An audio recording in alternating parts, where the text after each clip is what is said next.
I can't believe it, but I actually went out and got the Ozark Trail folding knife. I've been seeing this thing all over YouTube, and it seems like people are freaking out about it. And I'm just thinking, why? Like, why are people freaking out so much about this thing? Do people really care that much?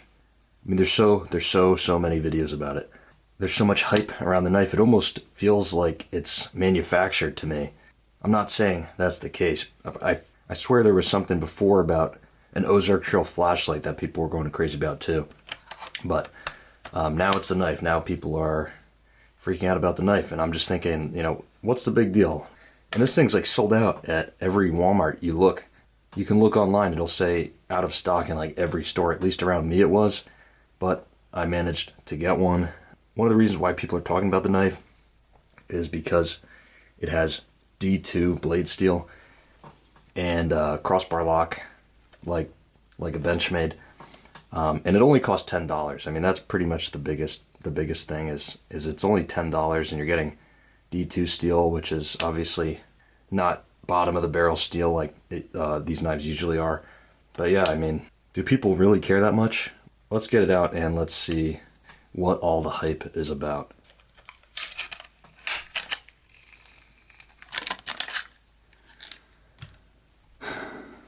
It's pretty clear that this is Walmart's take on the bug out. I mean, it looks exactly like the bug out. I actually had a Benchmade bug out. I don't have one now because I got rid of it because I had an Omega spring in the lock mechanism break, and I didn't want it anymore. I don't want a lock that breaks like that. But yeah, I had an Omega spring break. I wouldn't be surprised if the springs in here last longer than Benchmade's either, to be honest, but let's try it out. So it's a crossbar lock. It's super smooth. Apparently it's on bearings. Very drop shutty, as all the EDC guys say. Yeah, I mean, it feels alright. What's the big deal though? I mean, it's alright. It's okay. $10, yeah, it's decent, but oh, look at already have problems just opening and closing it. I mean, this, you can't even make this up. Look at that. I already have problems. The lock bar got stuck about halfway, and let's see if wow. You have to be joking.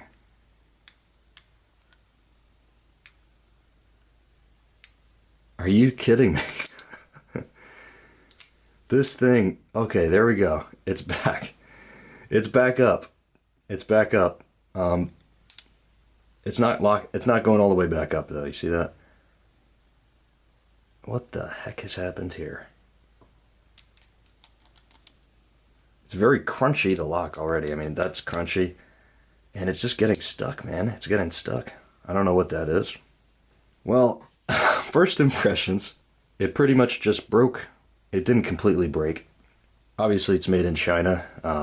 You can't really get a knife this cheap unless it's made in China. I was going to say, it feels more sturdy than a bug out because it's got these steel liners in it, or aluminum, whatever, metal liners. And the bug out did not have that. Obviously, that makes it heavier than the bug out, but it's like maybe a fraction of an ounce, so not a big deal. Something is majorly wrong with this lock, that at least the one I just got out of the package, it's really bad. It's so, I mean, you can hear it, how crunchy that is. That's horrible. And it's getting stuck. I just push it down a little bit, and look at that now. I mean, this is what people are freaking out about, this thing. The lock doesn't even work half the time, and people are freaking out about it. Okay, I mean, it's sort of working now. Maybe it's just something that needs to get worn in. I'm really not sure. It's starting to feel better. So it looks like it's not the exact same as the Benchmade Axis lock. it's locked out fully when the blade's out, and then when it's down, it's like at this it's like at a halfway position. That's actually how it just is. If you look at the blade in there where it pivots, that's where it's supposed to be when it's closed. It seems to be working decently now. Maybe that's just a break-in period. Oh, you saw that though. It gets stuck. See that? It's getting stuck. Just opening and closing it. Maybe that's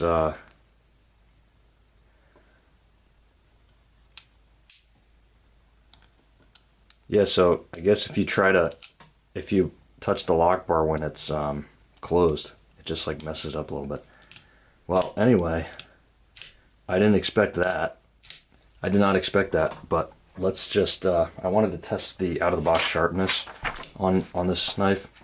I'll tell you what, the spine wax are going to be very interesting with this. Let's try the out-of-the-box sharpness here. It's alright. It cuts the paper. It's not too bad. Give it some strops maybe.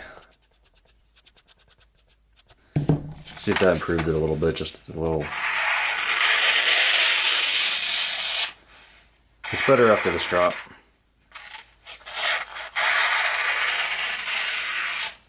Yeah, I mean it's not bad at all. That's not bad. I mean, you expect that, or you should expect that a knife should be sharp out of the box. That's just how it should be. Anyways, got a black coating on it, orange handles. Pocket clip there. It's a hollow grind here. Should be pretty good at slicing. It is really thin as well. Yeah, after that little hiccup, definitely puts you off right away, but it seems like it's breaking in a little bit. Yeah, like I said, if you mess around with that lock bar a little bit while the blade's closed, it gets like stuck down there. But when you open it, it should lock itself back up. I don't know. Not a big fan already of this, but let's test it a little more.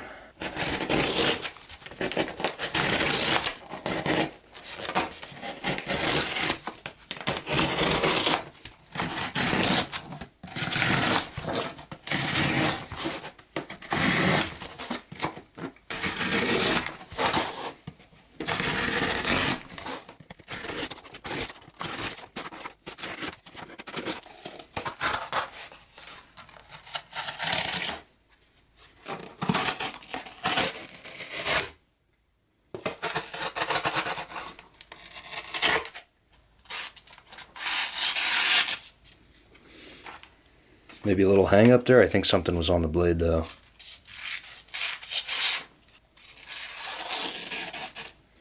Yeah, it's still cutting good.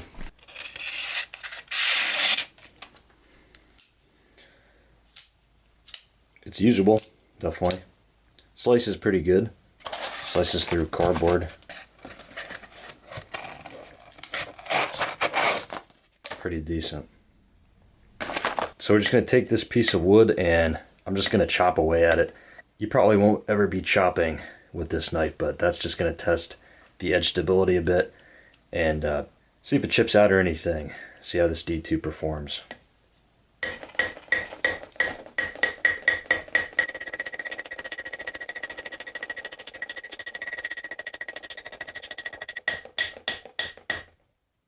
Right, we went chopping away. Did it hold its edge after the chopping?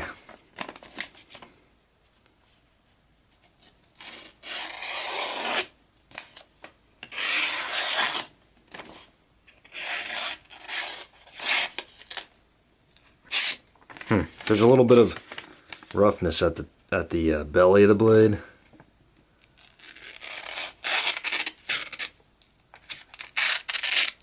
can see it tears the paper instead of cleanly slicing it. Down here where we weren't chopping, it's still pretty clean. The belly of the blade, it's a bit of some roughness there. Yeah, it just basically stops. But then it does that and makes me rethink that Okay, now it's good all of a sudden, and it cuts cleanly.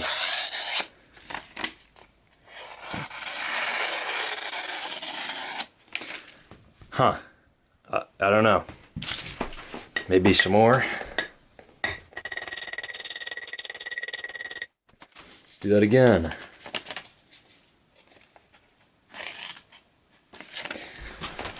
You see, cutting paper is all about the technique. It's still doing pretty good. Yeah, that's actually really good. That's pretty solid. Okay, I mean,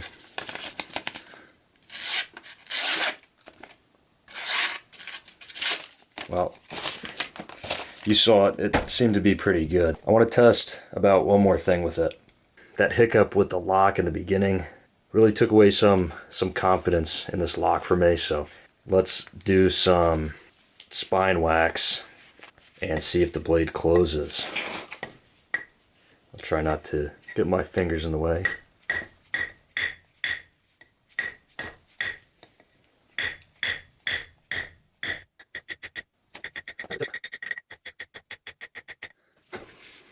It didn't close.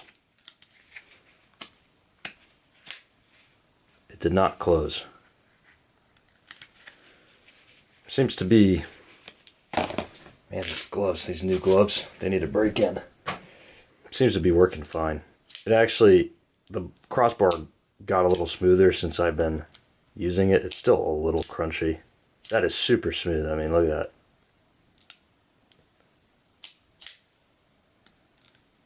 $10. It's alright, you know.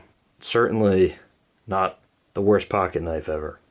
D2 steel. It seems like it has pretty good edge retention. I don't like the lock. It does not feel like an Axis lock on a Benchmade at all.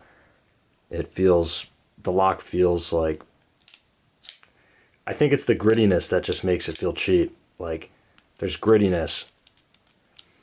And it doesn't feel super smooth. I mean, maybe over time that'll break in. But again, you know, it's $10, so you can't really complain that much. But I just see people freaking out about this thing, and I don't know what else to think other than this is the best thing since, you know, sliced bread or something. Everyone's posting a video about it, and now I just did too, so there's another video about the Ozark Trail D2 blade. See you later.